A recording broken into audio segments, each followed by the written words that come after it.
자, 6번째 썰 한번 가보도록 하겠습니다. 댓글 컨텐츠고, 영상 제목, 통계청에서 제공한 1인 가구 기준, 정신병력이 남성보다 여성이 2배에서 3배가량 높다고 합니다. 그 이유는 뭘까요? 라는 영상에 담긴 댓글입니다. 사실 여자분들이 멘탈적으로 많이 취약합니다. 원래부터 취약했습니다. 원래부터 뭐 우울증이나 신경 불안 같은 거는 여자들이 훨씬 더 많이 가지고 있었어요. 이건 뭐 어제 오늘 얘기는 아닙니다. 근데 최근에 이 비율이 더 높아지고 있어. 훨씬 더 높아지고 있습니다. 그래서 뭐 정신과 쪽에 일하시는 분들 얘기 들어보면 젊은 아가씨들이 이 병원을 방문하는 사례가 굉장히 많다고 해요. 물론 멘탈적으로 힘들고 어려운 게 있으면 정신과를 방문하는 게 맞아요. 근데 방문하더라도 저는 개인적으로 약을 먹을 수는 있지만 장기간 복용하는 건 정말 안 좋다고 생각합니다. 제가 전에도 얘기했지만 정신과 약은 다 독합니다. 굉장히 독해요. 그리고 정신과 약은 대부분 이 마약 성분을 가지고 있습니다. 정신과 약 성분이 뭐 저도 확실한 건 아니지만 뭐 대체로 어떻게 되냐면 강한 충격을 줘서 약간 사람을 막 기억이 약간 좀 이제 망각하게 만들어요. 근데 문제는 뭐냐 하면 이런 약을 너무 과다 복용을 많이 하고 오랫동안 먹으면 사람이 이상해진다는 거예요. 특히 항우울제, 뭐 수면제 같은 거 많이 먹으면 안 좋아요. 최근에 그런 이제 부작용의 문제가 알려지고 있잖아요. 특히 여자분들 이런 약 같은 거 완전히 취약한 것 같아. 물론 사는 게 힘들고 어려우니까 뭐 그런 약을 먹을 수 있다고 하지만 근데 그게 또 너무 많이 먹으면 안 좋아요. 적당히 먹어야 됩니다. 그리고 내가 정신적으로 힘든 게 있으면 그걸 이제 현실에서 어떻게든 뭐 좀 자신만의 방식으로 극복을 해야 돼요. 뭐 운동을 한다든지 아니면 좀 본인만의 스트레스 해소법이 필요합니다.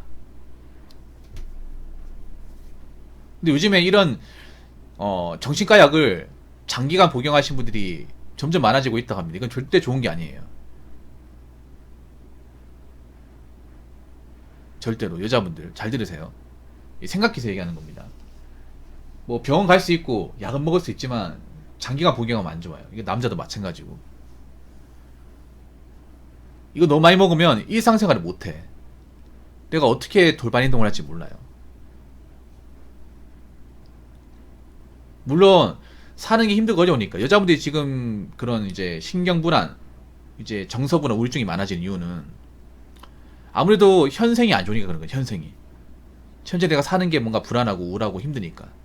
그러면 내가 왜 현생이 안 좋을까요? 내가 똑바로 못 살고 있으니까 안 좋은 거예요.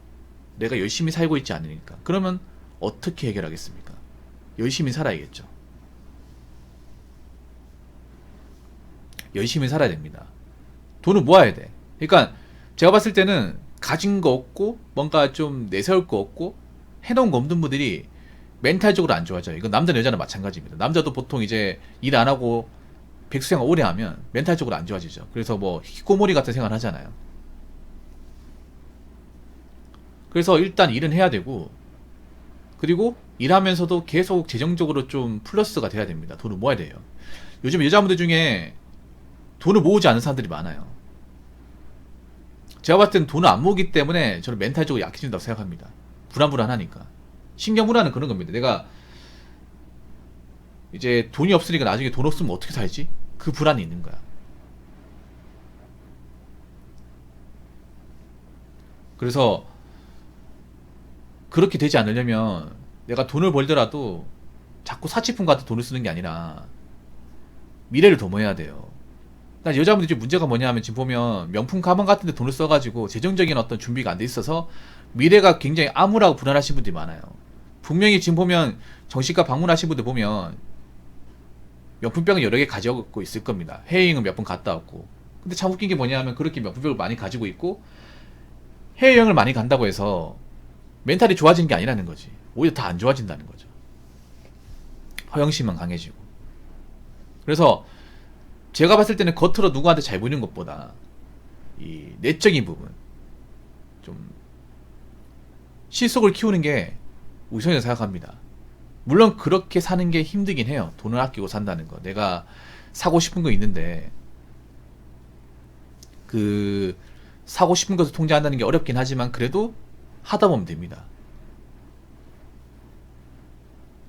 자꾸 현재만 보잖아요. 여자분 잘 들으세요. 뭐 남자도 마찬가지지만 자꾸 하고 싶은 말 하려고 살고 책임 안 지고 자꾸 뭔가 남들한테 해달라고 하잖아. 그럼 멘탈적으로 안 좋아지고 그럼 약 없이는 못 살아요 진짜. 지금 그런 분들 많아지고 있잖아요. 현생을 좋게 만들어야 내가 지금 살아가는데 문제가 없어야 멘탈적으로 건강해집니다. 자꾸 뭔가 내가 가진 게 없는데 자꾸 소비 같은 걸로 자꾸 해소하려고 하면 자꾸 이제 미래에 답이 없어지고 그러면 계속 불안한 거예요. 잠이 안 오게 되고.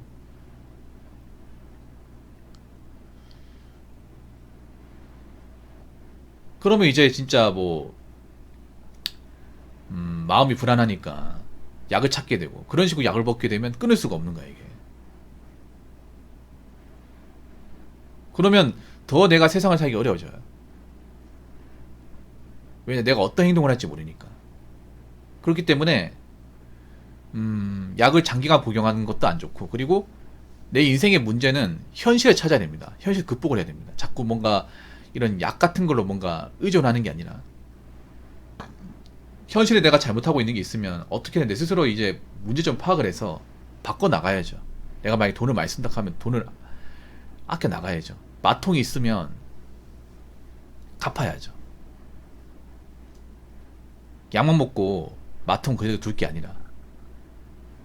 그리고 마음이 아프고 멘탈이 안 좋은 사람을 좋아할 남자는 없어요. 그거 분명히 아셨으면 좋겠습니다. 자, 댓글 한번 읽어보도록 하겠습니다. 1인 가구에 소득 200 언저리인데 기준은 서울 인프라, 문화, 사회 기준이니까 현실 괴리가 정신병을 만드는 거죠. 나중에 다시 팔면 된다는 마인드로 명품 사고 그런 거죠. 정당화. 여러분 1인 가구 제가 전에도 말씀드렸지만 1인 가구 중위소득이 200만원 겨우 넘습니다. 중위값이. 그러니까 단적으로 말씀드리면 뭐냐 하면 1인 가구 분들은 소득이 많지 않습니다. 물론 많이 버는 사람도 있겠지만 그런 사람은 소수예요. 1인 가구 중에. 특히 젊은 층의 1인 가구는 한 200에서 한 250 사이입니다. 많이 벌지 않아요. 이건 수도권도 마찬가지입니다. 근데 문제가 뭐냐 하면 사실 수도권에 같은 경우에는 남자도 있지만 여자분들이 굉장히 많아요. 여자분들이 보통 지방에서 서울로 많이 올라온단 말이에요. 근데 문제는 서울에 올라와서 뭐 돈을 많이 버는 직업을 가지고 뭐 비전 있는 직업을 가지면 낫겠지만 그런 직업을 가지는 분들은 많지 않다는 겁니다. 보통 사무직 같은 일하기 위해서 많이 올라오는데 서울에 이제 사무직 같은 거 보면 200에서 한 200, 30 거기서 왔다 갔다 그래요. 월급이. 근데 문제는 뭐냐 하면 서울에 이제 자취하면서 월세 생활하고 거기 공과금 내고 생활비 뭐 밥값 같은 거 내버리면 남는 게 없어요 이게. 그래서 돈을 아껴야 됩니다. 근데 문제는 뭐냐 하면 그런 분들 많아. 지방에서 그렇게 돈을 안 썼는데 서울 와가지고 돈을 많이 쓴 경우 생겨요. 왜냐하면 서울은 젊은 사람들이 많이 돌아다니다 보니까 젊은 사람들이 뭔가 하고 다니는 물건이나 패션 같은 거 보면 나도 따라오고 싶잖아. 그러면 이제 원래 관심을 안 가졌던 것도 관심을 가지게 되고 그러면 저게 얼마인지 보게 되고 근데 내가 가진 돈은 저걸 못 사. 못 사면 어떻게 되냐 이제 마통이나 카드 같은 걸 이제 긁어서라도 사게 되는 거예요. 그런 식으로 자연스럽게 마통이 넘어오는 것 같아요. 그러니까 우리 서울의 인프라가 젊은 사람들한테 독이 되는 거야. 좋은 것도 있지만 안 좋은 것도 있는 거예요. 좋은 거는 뭐냐 하면 아무래도 이제 살기 좋다는 거죠. 젊은 사람들이 뭔가 추구하는 어떤 환경이 다 갖춰져 있다는 거죠. 근데 문제는 그게 다 돈이라는 거죠. 그래서 서울의 인프라를 다 쓰게 되면 돈이 많이 나오고 돈이 많이 나가게 되면 자기가 버는 돈으로 저축을 못하게 되고 저축 못하게 되면 살면서도 뭔가 불안불안한 삶을 살 수밖에 없는 거예요. 그래서 제가 누누이 얘기하는 거지만 서울에서 1인 가구 살고 있는 분 중에 상당수는 저축을 못할 겁니다. 마이너스인 사람들도 생각보다 많을 거예요. 제대로 저축을 하신 분이 별로 없어요. 저축을 못할 것 같으면 서울에 사는 의미가 없잖아.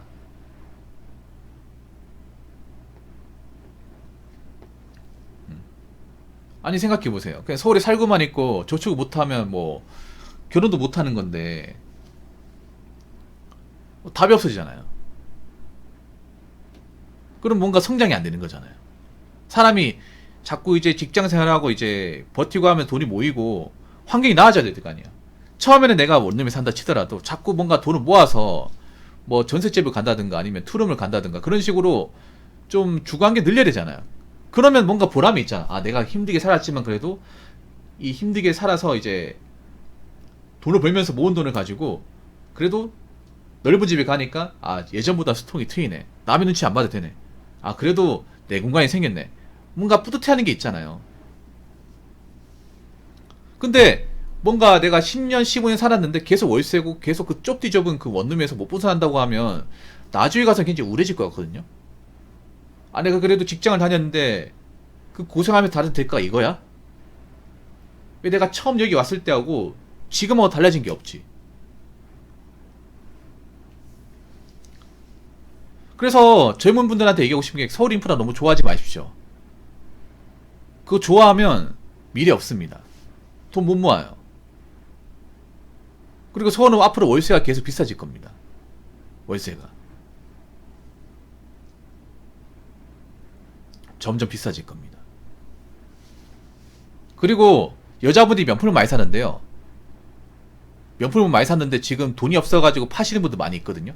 뭐 중고나라, 번개장터, 아니면 이제 당근마켓 같은 데 보면 매물이 엄청나게 많아요. 진짜 여러분 하루 종일 봐야 돼. 여러분들 뭐 중고 사이트 같은 데 검색해 보세요. 지금 번개장터에 검색을 해보면 구찌가 7만 개 나와요. 이거 하루 왼종일 봐야 돼. 이게 특이한 게 뭐냐면 가방은 샤넬이 많고요. 지갑은 구찌가 많아요. 이게 보면 분야가 달라.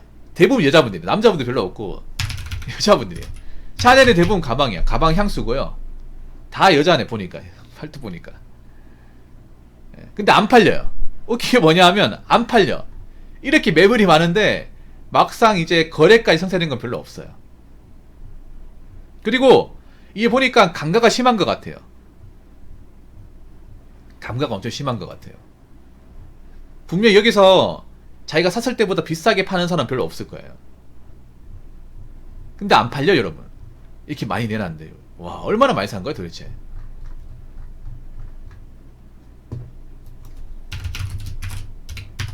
이게 뭐 대팔면 되겠지라고 하는 생각해보세요.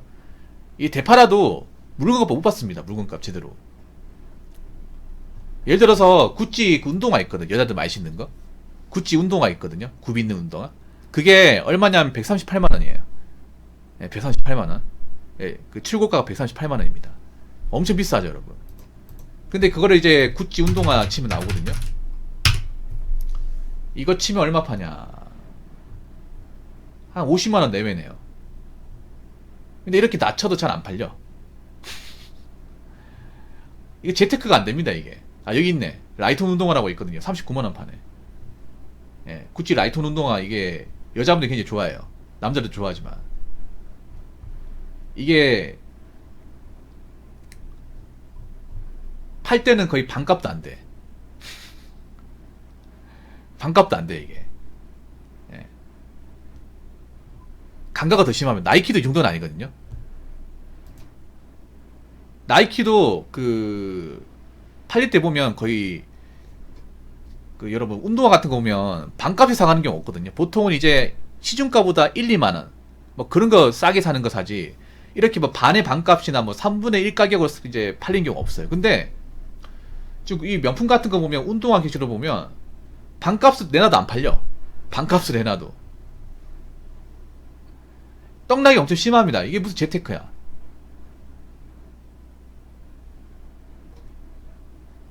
구찌 라이톤 운동화 치면 엄청 많이 나오거든요. 라이톤 운동화. 근데 거래가 안 돼요. 거래가 잘 안 돼. 한 20만원 이하로 내놔야 팔립니다. 보니까 팔리는 거 있긴 한데 거의 시중가보다 반의 반값을 내놔야 돼요. 그러니까 138만원에 이제 사놓고 막상 팔 때 28만원 주고 파는 거야. 야, 이게 재테크입니까 여러분? 야, 몇 번 신지도 않았는데 130만원 넘게 주고 사가지고 팔 때는 30만원도 못 받네. 100만원 날라가네. 100만원. 야, 현실이 이렇습니다. 현실은 다시 팔아봤자 얼마 안돼. 팔리긴 하겠지. 근데 가격을 엄청 싸게 내놔야 팔립니다. 그러니까 물건값에 반값으로 내놔도 안 팔립니다. 한 반의 반값 정도 해야 팔릴까 말까 합니다. 그리고 명품 보면 내놓은 거 많은데 거의 안 팔립니다. 안 팔려요. 그러니까 명품은 이거 뭐 그 대팔렘이 잘 안 됩니다. 이게 대팔렘이 뭐 한정판이나 정말 구하기 힘든 거 아니면 대팔렘이 안 돼. 여러분 운동화는요 대팔렘이 잘 되거든요. 엄청 잘 돼요. 우리가 알고 있는 운동화 나이키나 아디다스는 특정 모델은 없어서 못 팝니다. 예를 들어서 덩크로우 같은 거, 에어포스는 인기 많은 모델들은 잘 나가요. 잘 나가는데 아까 저런 거는 잘 안 나가. 아까 구찌 라이툰 같은 거는. 그래서 막상 내가 돈이 궁할 때 팔게 되면 똥값이 나는 거예요. 그럼 얼마나 손해겠습니까? 그러니까 제가 봤을 때는 오히려 명품이 여자분들의 정신병을 만드는 것 같아요. 명품과 어떤 그런 비싼 물건들이. 그래서 오히려 이런 것들을 멀리 해야 내가 좀 신경불안이나 우울증 같은 것도 안 생기고 정신과 약을 안 먹게 되는 것이 아닌가 라고 생각을 해봅니다. 그러니까 너무 이런 있잖아요. 트렌드 같은 거에 너무 집착하지 마시고 돈이 없어도 뭔가 자꾸 빚을 내서라도 구입하려고 하지 마시고 내실을 키우시기 바라겠습니다. 내실을 키우면 아무리 세상에 사는 게 어렵고 불안해도 잘 극복할 수 있습니다. 아시겠죠? 자, 이상으로 6번째 썰 마치도록 하겠습니다.